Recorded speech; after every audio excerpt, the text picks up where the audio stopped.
اللہ کے نبی صلی اللہ علیہ وسلم نے فرمایا لا تحاسدوا ولا تباغضوا ولا تجسسوا ولا تحسسوا ولا تناجشوا كونوا عباد اللہ اخوانا۔ اللہ کے نبی صلی اللہ علیہ وسلم نے فرمایا ایک دوسرے سے حسد نہ کرو، ایک دوسرے سے بغض نہ رکھو، ایک دوسرے کے باتوں کو چوری چھپے نہ سنو، ایک دوسرے کی جاسوسی نہ کیا کرو۔ تمام قسم کی تعریف، توصیف، بزرگی، بڑائی، کبریائی، حمد و ستائش اس وحدہ لا شریک کے لیے لائق اور زیبا ہے، جس نے ہمیں اس دار فانی کے اندر مبعوث کیا اور مبعوث کر کے یوں ہی درند پرند چرند کی طرح چھوڑ نہیں دیا، بلکہ ہماری رشد ہدایت کے لیے اللہ رب العالمین نے اس دار فانی کے اندر مبعوث انبیاء کرام کو مبعوث فرمایا۔ تمام انبیاء کرام پر درود و سلام نازل بالخصوص ہمارے آخری نبی جناب محمد مصطفیٰ احمد مجتبیٰ صلی اللہ علیہ وسلم پر۔ محترم حضرات، آج میں آپ حضرات کے سامنے جس موضوع پر لب کشائی کرنے کی جسارت کر رہا ہوں وہ ہے حسد اور اس کی تباہ کاریاں۔ حسد ایک بہت خطرناک بیماری ہے۔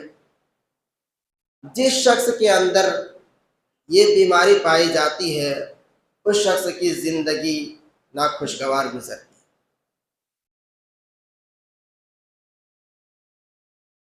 اس کے بارے میں اللہ رب العالمین نے کہا ام یحسدون الناس علی ما آتاہم اللہ من فضلہ، کیا وہ ایک دوسرے پر حسد کرتے ہیں اس لیے کہ اللہ تعالیٰ نے اپنے فضل سے انہیں کچھ دے رکھا ہے؟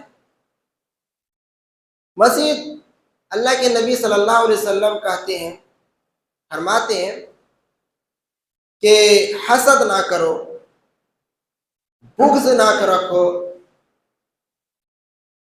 اور جاسوسی نہ کرو، اور چوری چھپی کسی کی بات کو سنا نہ کرو، اور کہتے ہیں کہ کسی کے سامان کوئی بیچنے آئے تو خریدنے کے بغیر اس کی قیمت میں زیادہ نہ کرو تاکہ دوسرے مسلمان دھوکہ کھا جائیں۔ تم سب اللہ کے بندے اور اس کے بھائی بھائی بن کر رہو۔ اب آئیے دیکھتے ہیں کہ حکمہ کرام نے حسد کے بارے میں کیا کہتے ہیں۔ حکمہ کرام حسد کے بارے میں کہتے ہیں ثلاثۃ لا یہنؤ لصاحب عیش الحقد والحسد وسوء الخلق، تین چیزیں ایسی ہیں جس شخص کے اندر پائی جائے اس کی زندگی انتہائی ناخوشگوار گزرتی ہے۔ ایک ہے بغض، دوسری ہے حسد، تیسری چیز ہے جو بد اخلاقی۔ مثلا جو حسد جو پائے جاتے ہیں، مثال کے طور پر حسد ہونے سے پہلے یہ ہوتا ہے کہ کسی چیز کو دیکھ کر کے ناپسندیدگی ہوتا ہے اور اس سے نفرت ہوتا ہے، بغض رکھتا ہے، دشمنی ہوتے، حسرت ہوتا، اللہ تعالیٰ کی قضا قدر پر ناراضگی ہوتا، ڈپریشن کا شکار ہوتا ہے، غم و پریشانی وغیرہ۔ علماء کرام نے حسد کے بارے میں تعریف کچھ اس طرح سے کی ہے تمنی زوال النعمت عن صاحبها،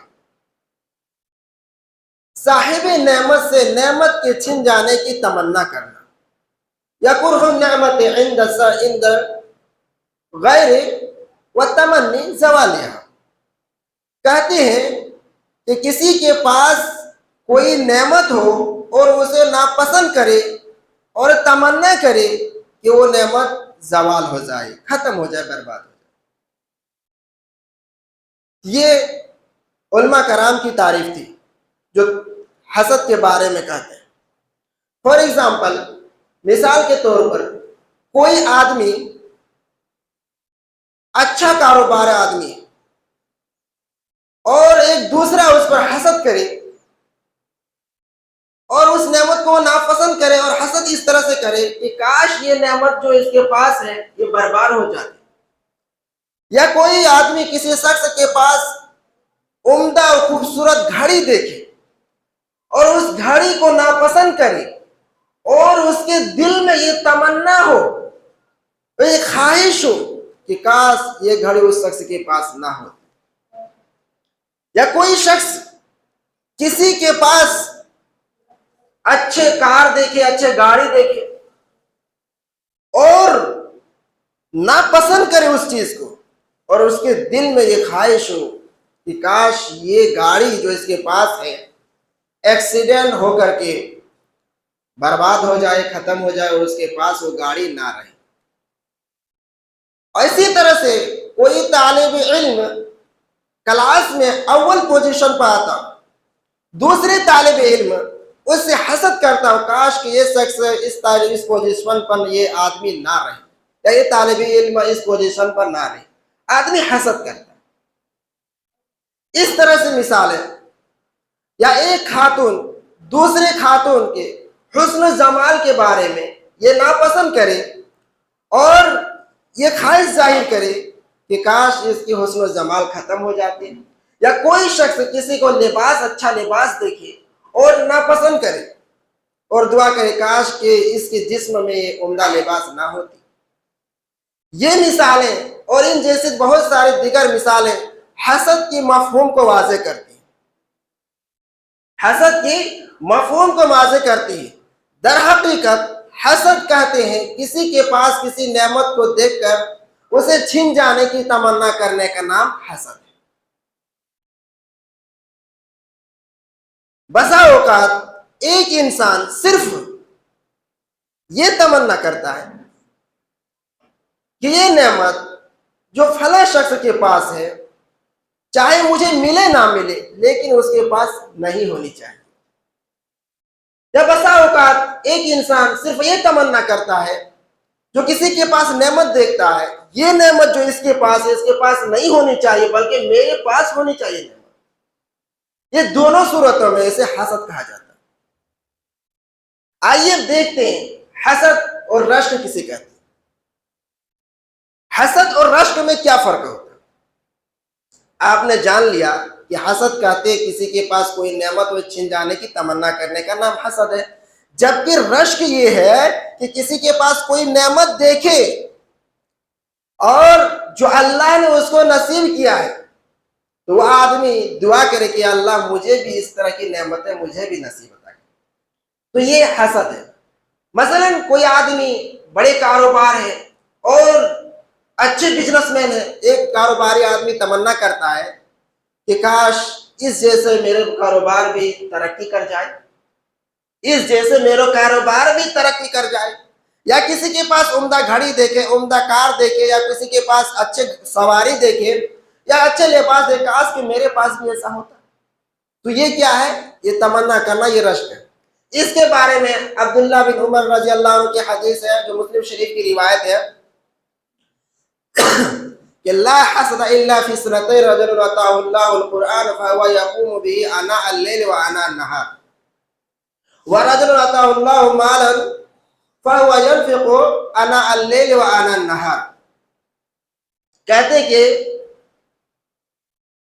قابل رشک صرف دو چیزوں پر ہے.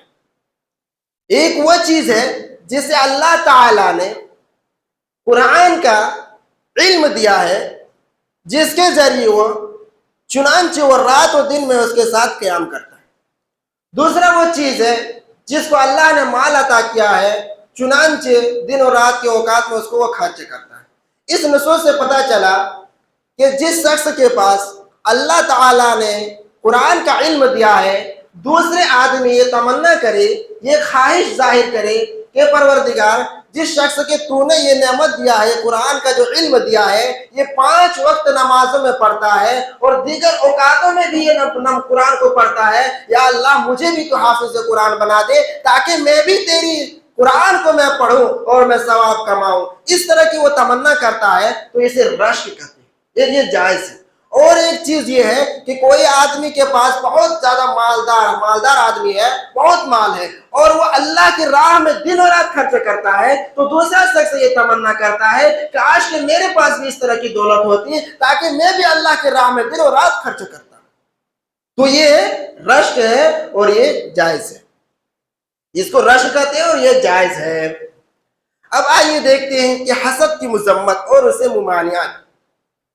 حسد کی مذمت اللہ رب العالمین نے قرآن مجید میں حسد کی مذمت کی ہے، اور نبی اکرم صلی اللہ علیہ وسلم نے متعدد حدیث مبارکہ میں بھی حسد کی مذمت فرمائی ہے. جیسے کہ اللہ رب العالمین نے سورہ نساء آیت نمبر 54 میں کہتا ہے ام یحسدون الناس علی ما آتاہم اللہ من فضلہ، کیا وہ دوسرے پر، لوگوں پر اس لیے حسد کرتے ہیں کہ اللہ تعالیٰ نے ان کو اپنے فضل سے کچھ دے رکھا ہے. یہ اس آیت کریمہ میں اللہ رب العالمین نے ان یہود و نصارہ کی مذمت بیان کی ہے جو اس لیے وہ لوگ حسد کرتے تھے کہ اللہ تعالیٰ نے اللہ کے رسول صلی اللہ علیہ وسلم اور ان پر اللہ کے نبی صلی اللہ علیہ وسلم ایمان لے آئے تھے. اور وہ حسد کرنے کا ریزن کیا تھا؟ اس لیے کہ اللہ تعالیٰ نے مسلمانوں کو سیادت و قیادت کی ذمہ داری آل اسماعیل میں عطا کر دی تھی. سیادت و قیادت کی ذمہ داری آل اسماعیل میں عطا کر دی تھی، جس بنا پر وہ لوگ حسد کرتے تھے. اسی طرح اہل کتاب کے اللہ رب العالمین نے حسد کے تشریح اسباب کرتے ہوئے ارشاد فرماتے ہیں وَدَّ كَثِيرٌ مِّنْ أَهْلِ الْكِتَابِ لَوْ يَرُدُّونَكُم مِّن بَعْدِ إِيمَانِكُمْ كُفَّارًا حَسَدًا مِّنْ عِندِ أَنفُسِهِم مِّن بَعْدِ مَا تَبَيَّنَ لَهُمُ الْحَقُّ. سورہ بقرہ آیت نمبر 109. اس میں کہتے ہیں کہ وَدَّ كَثِيرٌ مِّنْ أَهْلِ الْكِتَابِ، بہت سارے چاہتے ہیں، وَدَّ چاہتے، کثیر معنی بہت سارے، کثیر کے معنی بہت، من اہل الکتاب، اہل کتاب میں سے بہت سارے لوگ کیا چاہتے ہیں کہ تمہیں لوٹا دے. لو یردونکم من بعد ایمانکم، تمہارے ایمان لانے کے بعد تمہیں لوٹا دے، تمہیں پھیر دیا جائے، کفار، کافر بنا دے. کون؟ یہود و نصارہ. کیا چاہتے ہیں؟ ہمیں کافر بنا دے. ایک دو نہیں، بہت سارے، اکثریت چاہتے ہیں. ریزن یہ ہے کہ ان کے سینوں میں حسد کی بنا پر، جو ان کے سینوں میں حسد ہے اس بنا پر وہ چاہتے ہیں کہ تمہیں کافر بنا دے، اس بات کے کہ حق بات ان کے اوپر واضح ہو چکی ہے. یعنی وہ جانتے تھے قرآن صحیح ہے، حدیث صحیح ہے، نبی صلی اللہ علیہ وسلم برحق نبی ہے، یہ آخری نبی ہے، کیونکہ قرآن میں کہہ رہا کہ حق بات ان کے اوپر واضح ہو چکی ہے. اللہ کہہ رہا ہے، وہ معلوم تھا، لیکن دشمنی کیا تھی؟ کیونکہ سیادت قیادت کی ذمہ داری ان کو نہیں ملی تھی بلکہ آل اسماعیل کو مل گئی. اسی طرح سے اللہ کے نبی صلی اللہ علیہ وسلم نے ارشاد فرمایا کہ یہود و نصارہ جتنا تم سے حسد کرتے ہیں وہ ہے جو آمین اور سلام کی وجہ سے جتنا تم سے حسد کرتے ہیں اتنا کسی اور چیز سے حسد نہیں کرتے. ایسا صدیقہ رضی اللہ عنہ بیان کرتی ہے، ایک مرتبہ یہود و نصارہ کا تذکرہ کیا گیا اللہ کے نبی صلی اللہ علیہ وسلم کے پاس، تو اللہ کے نبی صلی اللہ علیہ وسلم نے کہا کہ یہود و نصارہ جو تم سے حسد کرتے ہیں اس بنا پر کہ اللہ تعالیٰ نے ہماری جو جمعے کے دن کی طرف ہماری رہنمائی کر دی تھی اور وہ لوگ اس سے بھٹک گئے تھے. اللہ تعالیٰ نے ہماری رہنمائی قبلے کی طرف کر دی تھی جس سے وہ لوگ بھٹک گئے، اور ہم جو اس بات پر کہ ہم جو ایمان کے پیچھے آمین کہتے ہیں اس لیے وہ حسد کرتے ہیں. ان تمام نصوص سے پتہ ہمیں کیا چلتا ہے؟ تمام نصوص سے ہمیں پتہ یہ چلتا ہے کہ حسد کرنا جو بہت خطرناک بیماری ہے وہ یہود و نصارہ کا فعل ہے، عمل ہے، یہود و نصارہ کا کام ہے. اللہ تعالیٰ سے دعا گو مولا کریم ہم تمام مسلمانوں کو اس حسد و خطرناک بیماری سے ہمیں محفوظ رکھے. اللہ کے نبی صلی اللہ علیہ وسلم نے اس کے بارے میں منع فرمایا. اللہ کے نبی صلی اللہ علیہ وسلم نے فرمایا لا تحاسدوا ولا تباغضوا ولا تجسسوا ولا تحسسوا ولا تناجشوا كونوا عباد اللہ اخوانا۔ اللہ کے نبی صلی اللہ علیہ وسلم نے فرمایا ایک دوسرے سے حسد نہ کرو، ایک دوسرے سے بغض نہ رکھو، ایک دوسرے کے باتوں کو چوری چھپے نہ سنو، ایک دوسرے کی جاسوسی نہ کیا کرو، اور ایک دوسرے کے مال میں جو تمہارے حسد کے بنا پر کوئی آدمی حسد کرتا ہے اور تمہارا بھائی کی اسی مال کی ضرورت ہے، دوسرا آدمی کو معلوم ہے اس شخص کی مال کی ضرورت ہے اور حسد کی بنا پر یہ کام کرتا ہے کہ آدمی کا دام بڑھا دیتا ہے، یہ دام اتنے قیمت کی تاکہ اس کو ضرورت ہے وہ خرید لے گا، معلوم ہے ان کو، اور یہ دام بڑھانا شروع کرتا ہے حسد کی بنا پر، تو آدمی اسے دھوکہ کھا جائے، تاکہ آدمی کیا کرے، اس سے دھوکہ کھا جائے۔ اس لیے اللہ تعالیٰ اللہ کے نبی نے کہا کہ تم سب اللہ کے بندے ہو اور تم سب بھائی بھائی بن کے رہے ہو۔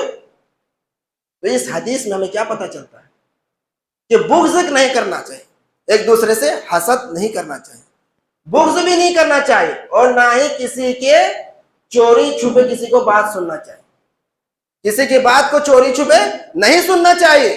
اب آدمی ایک ساس بہو کو دیکھ لیجئے کہ ہمارے سسرے کیا بول رہا ہے، ہمارے بہو کون سی بات بول رہی ہے، تو اس طرح سے کیا کرتے ہیں جو بہو ہوتے ساسوں کے دروازے پہ کان لگا کے کھڑے رہتے ہیں، سنتا ہوں کیا سنتے ہیں، کیا بولتا ہے،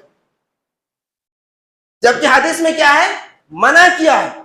ایک آدمی دوسرے آدمی آ کر کے سنتا ہے کہ یہ کون سی بات بول رہا ہے، کیا بول رہا ہے یہ بات، قرآن میں کیا ہے، حدیث میں کیا ہے، اسے منع فرمایا اور بری صفت بتائی، پھر بھی آدمی اس بری صفت کے لت میں پھنسے ہوئے، اس سے بچنا چاہیے۔ تو اس طرح کی دوسرے کی جاسوسی نہیں کرنا چاہیے، ٹو میں نہیں پڑنا چاہیے، جاسوس سے ٹو میں پڑا رہنا، دیکھتے رہنا، اس کے ایکٹیویٹ کو پتہ کرتے رہنا، دن بھر میں رات وہ کیا کرتا، کون سی عمل کرتا، وہ جاسوسی کرتا، اس کے نوٹس کرتا رہتا ہے، کون سی برائی اس کے اندر سے کوئی برائی نظر آ جاتا ہے کہ ہم اسے اس کی کمزوریاں اس کی خامیاں نکالیں، اس طرح لگا رہتا ہے۔ تو ایسا بھی کرنا حدیث کے اعتبار سے، قرآن کے اعتبار سے صحیح نہیں ہے، ان برائیوں سے بھی بچنا چاہیے، کیونکہ نبی صلی اللہ علیہ وسلم نے بچنے کے لیے کہا گیا ہے، ایک آدمی حسد کرتا ہے اور حسد جس سے حسد کرتا ہے اس قدر وہ محسوس سے بغض و دشمنی رکھتا ہے، یہاں تک کہ اسے قتل کرنے سے بھی دریغ نہیں کرتا۔ اس کا واقعہ اللہ تعالیٰ نے قرآن مجید میں ذکر کیا۔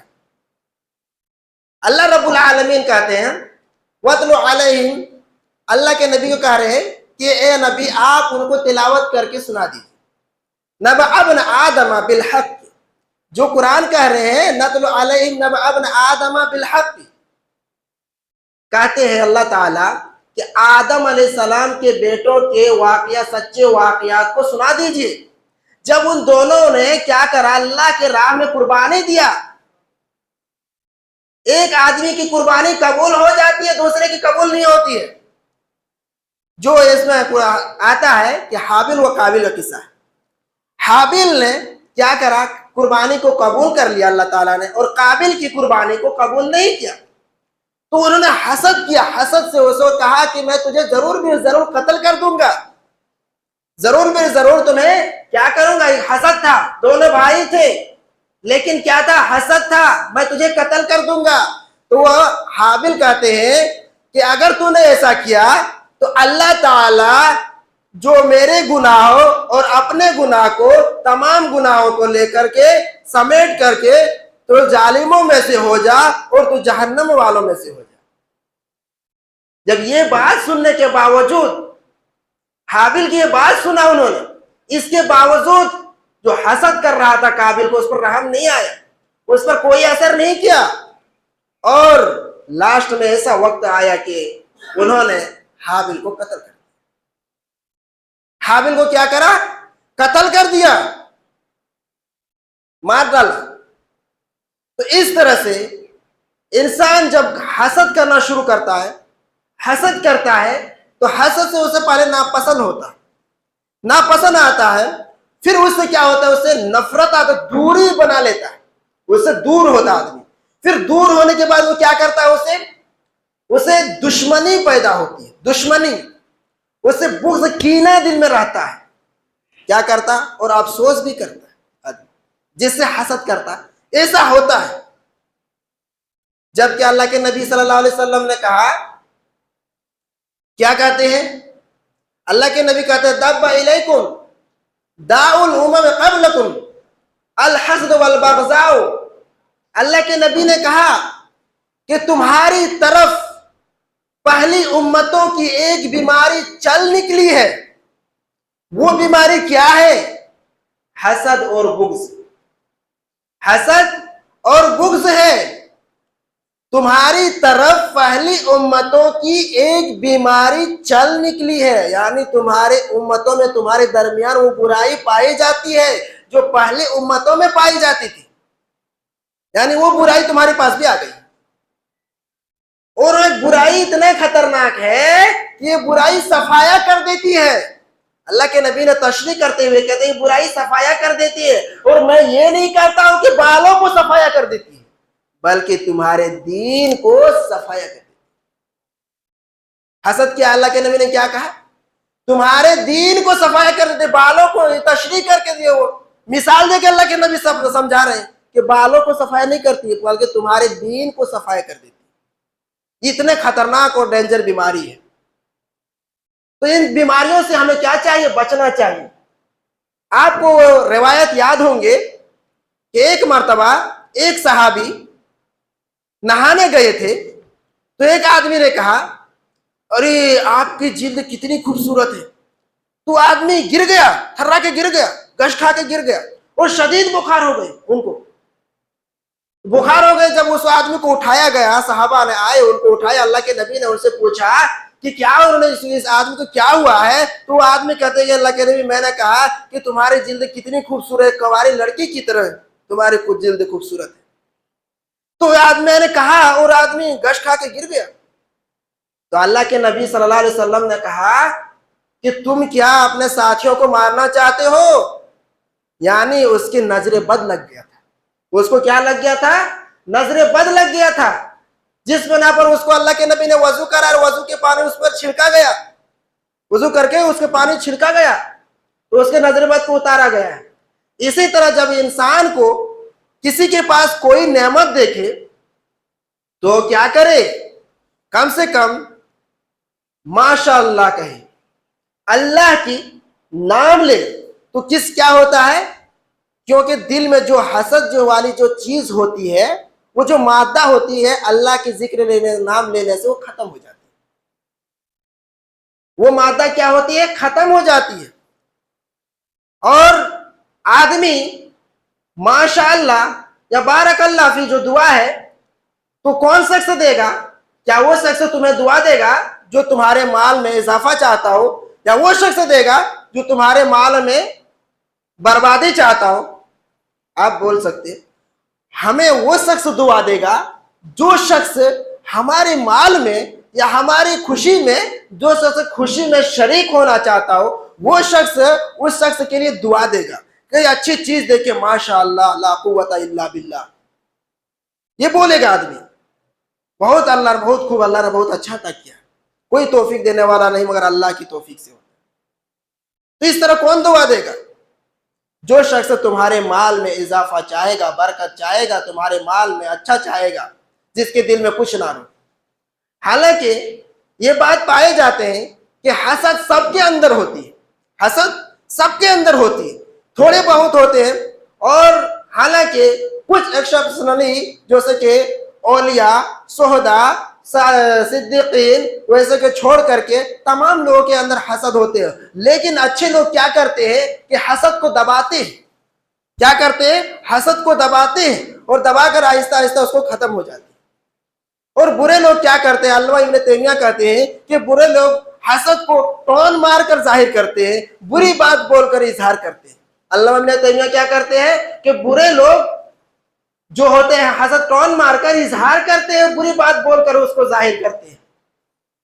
اچھے لوگ اس چیز کو حسد کو دباتے ہیں, نہ پسند ہوتا لیکن اظہار نہیں کرتے, دباتے. تو ایک اچھی علامت ہے. ایک مرتبہ کا واقعہ ہے. تو اس حسد سے ہمیں کیا کرنا چاہیے میرے بھائیوں؟ بچنا چاہیے. اگر اس حسد سے نہیں بچیں گے تو کیا ہوگا؟ اس حسد سے نہ بچنے کی بنا پر ہمارے نسلوں میں بھی برائی پائی جائے گی، ہماری نسلوں میں بھی ٹرانسفر ہو جائے گا برائی۔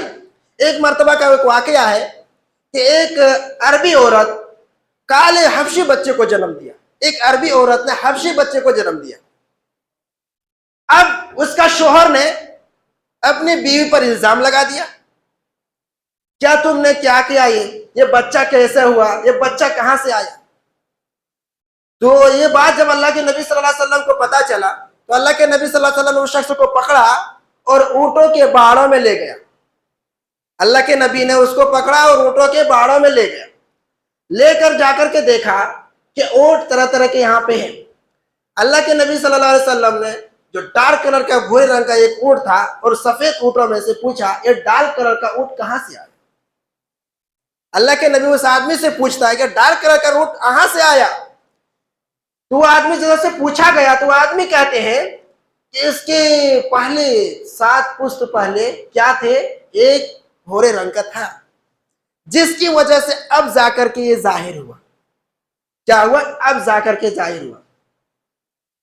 تو اس طرح سے آدمی کیا کرتے، عرب والے نسلوں کو لکھ کر رکھا جاتا تھا، نسلوں کو کیا کرتا، بریڈنگ کرنے کے لیے، نسلوں کو اچھے بریڈنگ ہونے کے لیے نسلوں کو کیا کرتے تھے، لکھ کر رکھا کرتے تھے، تاکہ آنے والے اچھا نسل تیار کر سکیں۔